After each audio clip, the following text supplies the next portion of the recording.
संन्यास घेणाऱ्या माणसांनी कधी लग्न करू नये. एक तर लग्नच करायचा विचार करावा, नाहीतर संन्यासाचाच विचार करावा. नाहीतर त्यांच्या मुलाबाळांचे दूरदर्शन बघायला नको. वाईट असतात. म्हणजे त्यांची गत चांगली नसतं. असं म्हणजे लहानपणापासून त्यांना त्रास होतो, कामं करावं लागतात. हे आमच्या आईवडिलांची स्टोरी आहे थोडीशी, तीच बोलते मी.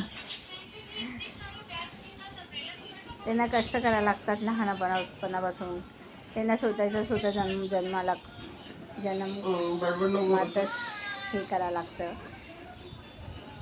आणि मुलगी जरी मोठी असली माझ्यासारखी, तर मी तर सगळं काही देऊन दिलं. पण सगळ्या मुली देत नाही ना, ज्या आईवडिलांना पुढे आणण्यासाठी.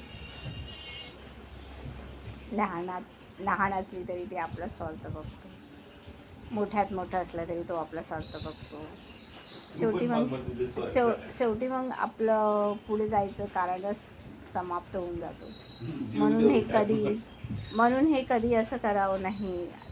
सगळ्यांची जाण ठेवावं, ज्याच्यामुळे आपण पुढे जाऊ शकतो.